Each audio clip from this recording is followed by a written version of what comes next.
Hi friend, Radhe Radhe. मैं new blog. जैसे कि मैंने आपको बताया कि मेरे हस्बैंड की तबीयत ख़राब हो रही थी, तो उनको मार्च में उनको देसी दवाई भी चल रही थी, और फिर एक पाँव में चोट लग रही थी उनके। तो उस पाँव को वैसी गांठ सी हो गई थी, तो उस गांठ को निकलवाया, तो उसकी दवाई चलती थी अंग्रेजी। तो दिन में अंग्रेजी दवाई खाते थे, शाम को देसी दवाई खाते थे।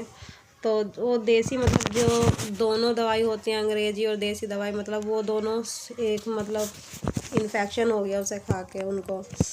तो मार्च में उनको उल्टी होने लगी खून की। तो हम डॉक्टर के पास लेके गए। वो तो 2 दिन भर्ती रहे, उसके बाद वो बिल्कुल सही हो गए। खून वून की उल्टी उनको रुक गई, फिर वो सही हो गए थे।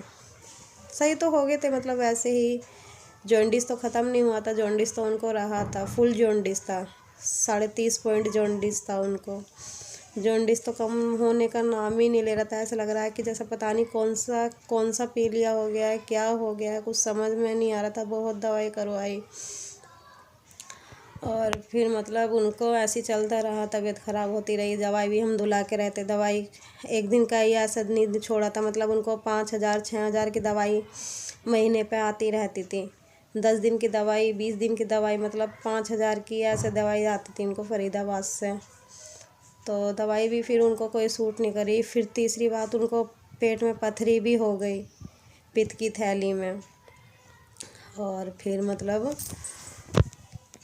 उनको ऐसी दवाई चलती रही। फिर हमें किसी ने नेपाल में हॉस्पिटल बताया कि आप हॉस्पिटल में इनको लेके जाओ।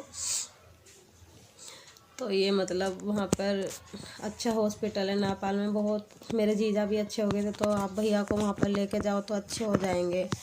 तो हम वहाँ पर यहाँ से हमने 8 सितंबर को यहाँ से ट्रेन पकड़ी, और हम 9 तारीख को वहाँ पे पहुँच गए सुबह 10 बजे। फिर पूरी रात हमें ट्रेन में सीट भी नहीं मिली कि हम बैठ जाए या सो जाएं। पूरी रात हम ऐसी जगह रहे थे। फिर थोड़ी बहुत सीट मिली, किसी की सीट पे था, हम उन्हें लिटा के लेके गए थे। जबकि हमने टिकट भी लिया था वहाँ का, नेपाल तक का पूरा टिकट लिया था। 8 को हमने यहाँ से ट्रेन पकड़ी, 9 को हम वहाँ से पहुँच गए। तो सीधे हमने वहाँ पर हॉस्पिटल में गए। तो वहाँ पर नेपाल में रिक्शे वाले, यहाँ तो थोड़ा पैसा कम भी मांगते हैं, वहाँ तो बहुत ज़्यादा हाई फाई रेट है। नेपाल में रिक्शे के पैसे मांगते थे वहाँ पर 500 रुपये।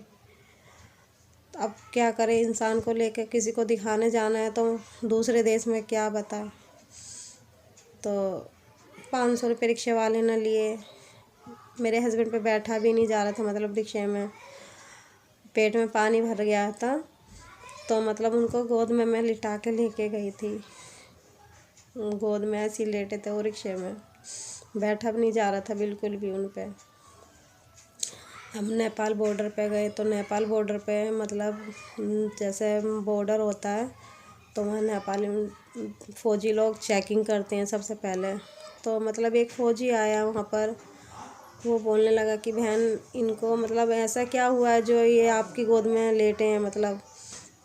तो हम वहाँ पे बैठे, उतरे रिक्शे से। तो रिक्शे वाले से उन्होंने फिर ये कहने लगे कि इनको लौकी का जूस, ये सब वगैरह वगैरह ये पिलाओ, जूस वूस, तो ये अच्छे हो जाएंगे। इनको ज़्यादातर उबला हुआ खाना खिलाओ। मैंने कहा हाँ, वही खिलाते हैं। तो इनको उबला ही खाना चलता है।